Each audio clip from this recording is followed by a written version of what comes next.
Jadi kalau Ustadz sangat menarik sekali dan ini juga membuka cakrawala kita juga. Uh, Mungkin ada pertanyaan dari bapak-bapak, ibu-ibu, kami persilakan, maupun yang di rumah juga. Assalamualaikum warahmatullahi wabarakatuh. Waalaikumsalam warahmatullahi wabarakatuh. Mengenai hadis yang mengatakan bahwa usia Nabi Muhammad SAW yang mengatakan bahwa usia umat itu antara usia 60 sampai 70 tahun dan sedikit sekali yang melebihi usia tersebut. Pertanyaan saya adalah hadis tersebut berdasarkan perhitungan Masehi atau Hijriah? Termasuk usia meninggalnya Nabi Muhammad kan kita ketahui 63 tahun, itu apakah perhitungan Masehi atau Hijriah? Sementara kita saat ini menghitung usia kita dengan perhitungan Masehi. Terus pertanyaan kedua adalah apakah perhitungan Masehi dan Hijriah itu sama dengan yang disebut dengan Samsiah dan Qamariyah? Demikian Pak Ustaz. Assalamualaikum warahmatullahi wabarakatuh. Waalaikumsalam warahmatullahi wabarakatuh. Langsung dijawab. Yang pertama, apakah perhitungan usia Rasulullah berdasarkan hitungan Masehi atau hitungan Hijriah? Ya. Ini ada dua hal, Pak. Hal yang pertama, dari pola penghitungan solar dan lunar yang tadi saya jelaskan, berbasis peredaran matahari atau berbasis peredaran bulan. Dari poin ini, usia Rasulullah dihitung berdasarkan berbasis lunar, berbasis peredaran bulan, bukan berbasis peredaran matahari yang digunakan dalam kalender Masehi. Makanya kita kenal Rasulullah itu lahir di bulan Rabiul Awal dan seterusnya. Itu penanggalan yang berbasis lunar, bukan berbasis solar. Itu poin pertama. Poin kedua, memang ketika Rasulullah lahir dan diwafatkan oleh Allah, itu belum ada tahun Hijriah. Karena tahun Hijriah itu baru dicetuskan di masa kekhalifahan Umar bin Khattab radhiyallahu anhu. Jadi hitungannya berbasis lunar, tapi tahun Hijriah ketika Rasulullah hidup sampai diwafatkan oleh Allah, tahun Hijriahnya belum ada. Wallahu a'lam bishawab. Wallahu a'lam bishawab. Itu perbedaan antara penanggalan Masehi dan penanggalan Hijriah. Itu kan setiap tahunnya ada sekian hari. Misalnya 10 hari. Kurang lebih 10 hari perbedaannya. Jadi kalau misalnya Bapak menggunakan berpijak pada hadis riwayat Imam Tirmidzi, a'maru ummati baina sittin wa sab'in wa qalilum minhum may yajuzu dzalik.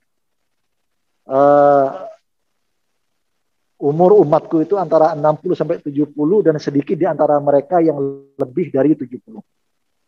Berdasarkan itu, kalau kita menggunakan hitungan Masehi selama ini, berarti setiap tahunnya kalau dikonversi ke Hijriah, itu berarti ditambah 10 hari.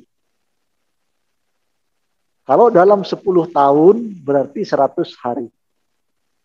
Kalau dalam 20 tahun, berarti 200 hari. Kurang lebih dalam 35 tahun itu nambah 1 tahun. Hitungan Hijriahnya apa? Nah, jadi untuk gambaran secara garis besar seperti itu. Wallahu a'lam bishawab. Ustaz, saya terketik dengan hadis tentang atullah wa atur rasul wa uli amri minkum. Nah, bagaimana dalam penentuan ini kita masih kadang-kadang kita masih berpatokan pada ormas, padahal ada pemerintah menetapkan. Nah, itu bagusnya seperti apa sebuah ibadah kita yang sebenarnya yang sesuai hadis Nabi? Ini pertanyaan menarik. Allah Subhanahu wa taala berfirman, "A'udzubillahi minasyaitonir rajim. Atii'ullaha wa atii'ur rasul wa ulil amri minkum." Ini kalau kita terapkan dalam masalah penentuan awal Ramadan, penentuan Idul Fitri, penentuan Idul Adha, Ini gimana? Kita ngikut ormas atau maksudnya ngikut ulama gitu Pak ya? Atau kita ikut pemerintah? Sebaiknya gimana? Ada 3 poin penting. Poin penting yang pertama adalah bahwa kalau kita pahami, ulama-ulama tafsir menjelaskan, ini mukjizat linguistik Al-Quran, Pak. Detail sekali. Ketika menyebut Allah dan Rasul, kata perintah taatilah itu melekat. Ati Allah, ada kata ati'nya. Wa ati'ur Rasul. Untuk Allah dan Rasul langsung ada kata ati'unya. Taatilah Allah dan taatilah Rasul. Berarti kalau sudah firman Allah dan sabda Rasulullah Sallallahu Alaihi Wasallam, kita harus taat without reserve. Nggak boleh ngebantah, nggak boleh nyaring sama sekali. Kalau udah perintah Allah dan perintah Rasul. Poin pertama saya yang menarik, tapi ketika ulil amri ada kata ati'unya atau enggak? Enggak ada. Ati'ullah wa ati'ur Rasul wa ulil amri minkum. Ulama-ulama tafsir diantaranya menyebutkan apa kedalaman maknanya. Bahwa taat kepada ulil amri itu wajib kalau sesuai dengan Allah dan Rasulullah. Tapi kalau tidak sesuai, kita boleh tidak taat. Karena dalam hadis riwayat Imam Ahmad, Rasulullah Shallallahu Alaihi Wasallam bersabda, yang sering kita dengar insya Allah, la ta'ata li makhlukin fi maksiatil khaliq. Kita tidak boleh taat kepada makhluk dalam hal yang maksiat kepada sang khaliq. Dalam hal yang melanggar. Jadi poin pertama saya, kalau terhadap keputusan ulil amr itu masih terbuka ruang. Tidak harus taat 100%, tidak harus taat sepenuhnya. Kalau berdasarkan ayat ini. Poin kedua saya. Dalam kaidah fikih itu ada kaidah yang menyebutkan begini, Bu. Hukmul hakim yarfa'ul khilaf. Keputusan dari pemerintah itu bisa menyelesaikan perbedaan pendapat. Ada kaidah ini. Tapi kaidah ini tidak berlaku untuk masalah ibadah.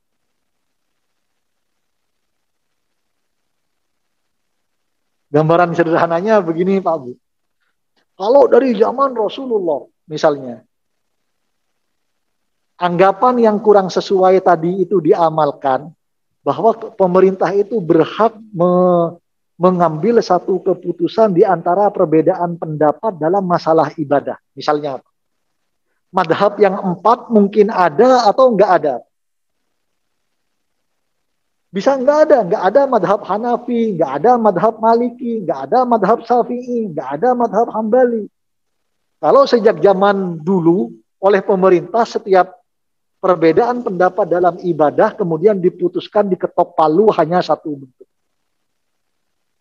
Makanya kaidah keputusan pemerintah itu menyelesaikan perbedaan pendapat itu tidak berlaku dalam ibadah.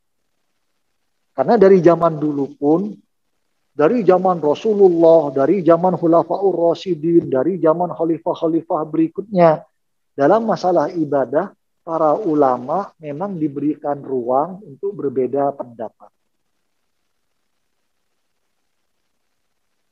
Kembalinya kemana? Kembalinya pada kenyamanan, kehusukan, dan keyakinan kita akan dalil yang digunakan. Makanya penting Pak Bu ngaji itu, kita nggak hanya nanya kesimpulannya, tapi kita nanya dalilnya. Makanya tadi saya jelaskan, perbedaannya di mana? Setelah ijtima, perbedaannya itu ada yang wujudul hilal, ada yang imkanur ru'yah. Ada yang pijakannya pokoknya hilal itu sudah ada. Dengan teknologi seperti jam digital yang saya contohkan tadi, itu bisa diketahui. Tapi yang satu mengatakan memang hilal itu sudah ada, tapi enggak imkanur ru'yah. Belum possible untuk dilihat. Mustahil untuk dilihat. Nah, pemerintah memutuskan 2 derajat. Sekarang pertanyaannya, boleh enggak kalau sebagian ulama mengatakan di bawah 2 derajat pun saya mau puasa karena hilalnya sebenarnya udah ada. Hanya keterbatasan kasat mata kita tidak bisa melihat.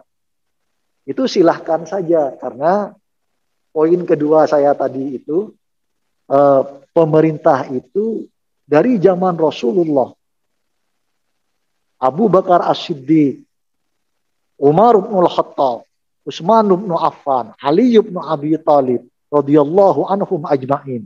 Sampai khalifah berikutnya, pemerintah itu tidak pernah menyeragamkan perbedaan pendapat ulama dalam masalah ibadah. Jadi itu tetap menjadi ranah ulama dengan dalilnya masing-masing. Poin ketiga saya, kalau Bapak nanya, kita ini sebaiknya ikut yang mana, Ustaz? Begitu Pak ya? Kita ini sebaiknya ikut yang mana? Poin ketiga saya mau jelaskan ke ibu-ibu dulu Pak. Ibu, dalam masalah ini kita berpijak pada hadis sahih riwayat Imam Muslim.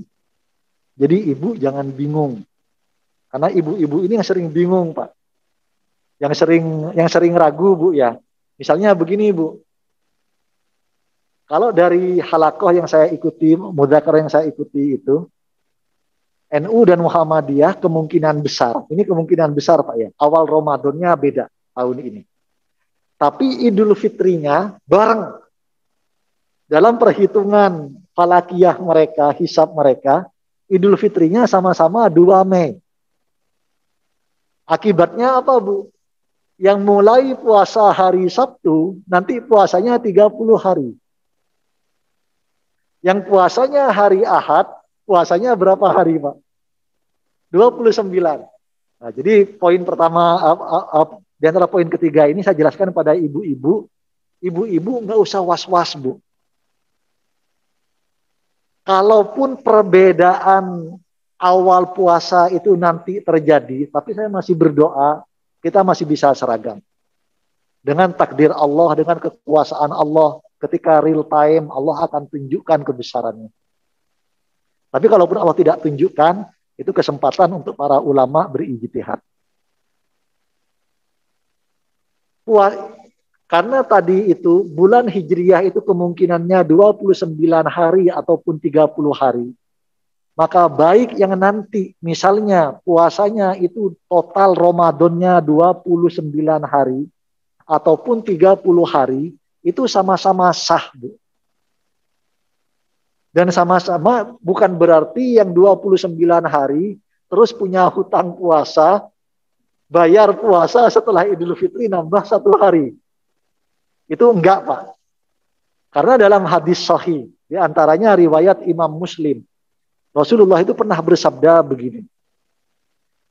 As-sahru, bulan itu, jumlah hari dalam bulan itu, as-sahru hakada, wahakada, wahakada, wa'aqada al-ibham fithalisa.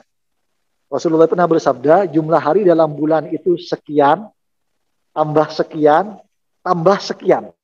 Dan para sahabat itu menceritakan Rasulullah itu menekuk jempolnya dikali yang ketiga. Berarti berapa, Pak, jumlahnya?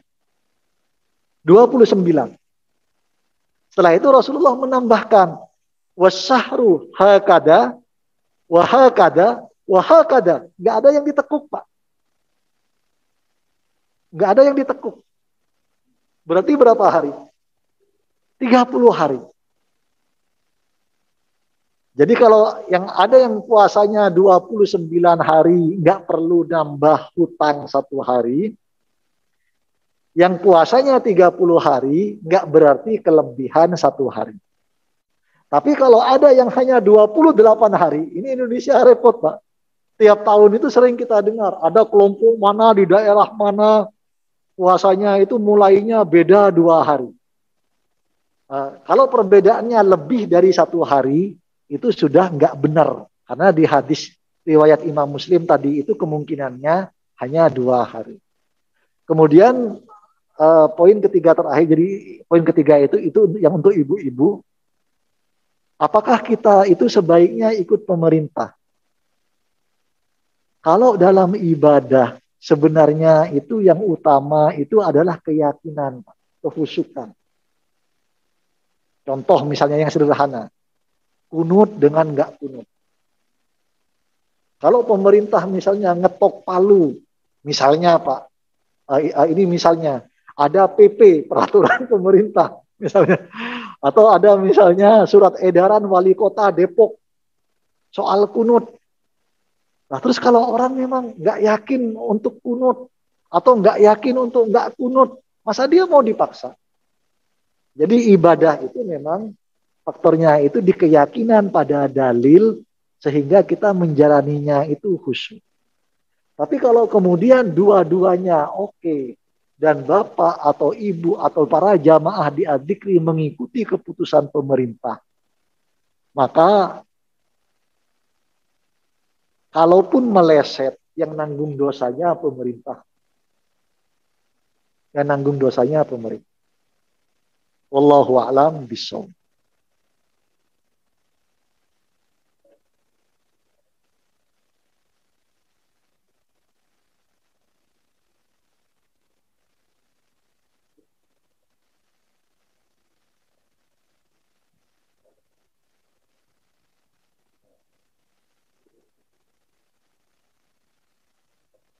Iya.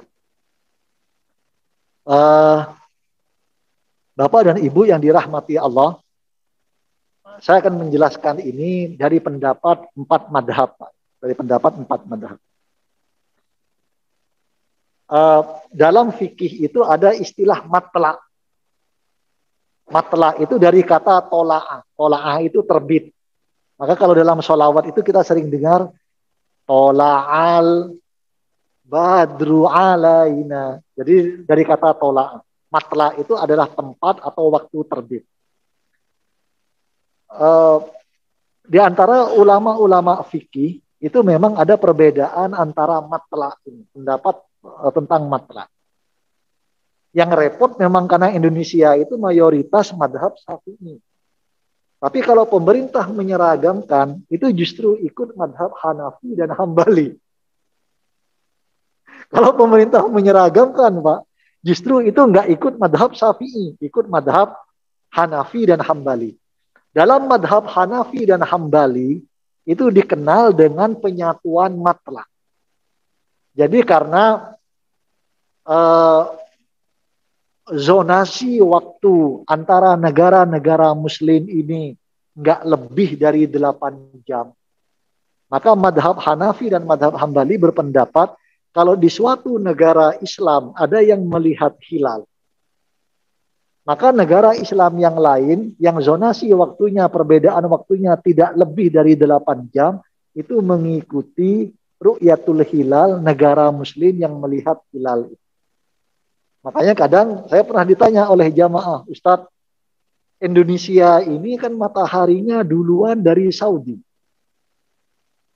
Benar Pak ya?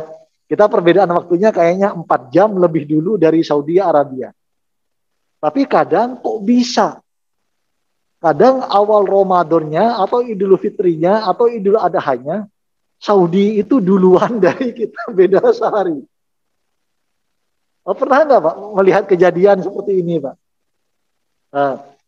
Ini kalau secara fikih ruqyah dan hisab, penjelasannya begini. Karena ketika ijtima itu tadi, matahari, bulan, bumi di garis yang sama itu, bisa jadi 4 jam sebelumnya, ketika di Indonesia itu matahari terbenam, ijtima itu belum terjadi. Atau terlalu mepet dengan waktu terbenamnya matahari. Sehingga hilal itu belum terlihat di Indonesia. 4 jam kemudian ketika matahari terbenam di Arab Saudi, hilal itu sudah lebih tampak. Sudah lebih jelas. Ini penjelasan ilmiahnya. Maka kalau dalam madhab Hanafi dan Hambali,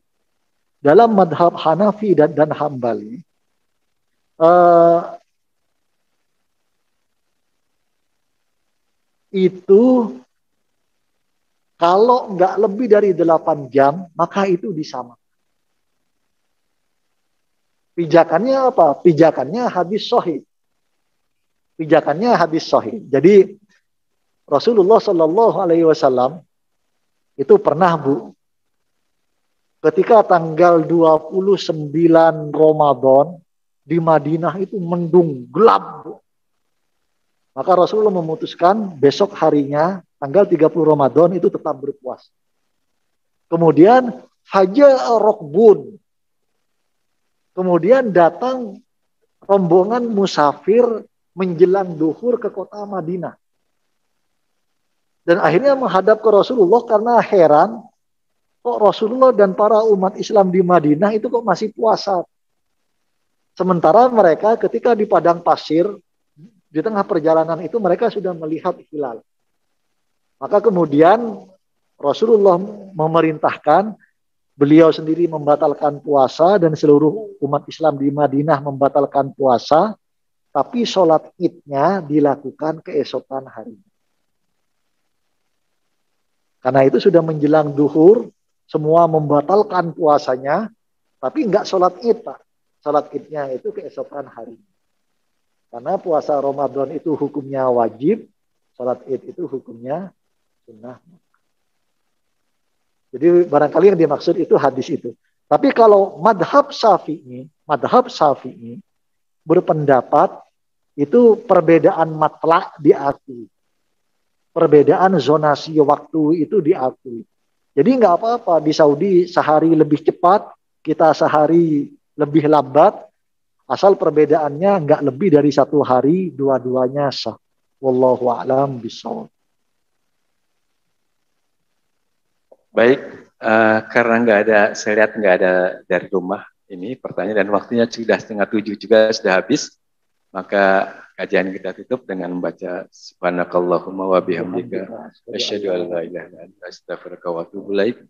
Jazakallahu Ustaz atas ilmu yang diberikan. Mudah-mudahan Allah memberkahi Ustaz. Assalamualaikum warahmatullahi wabarakatuh.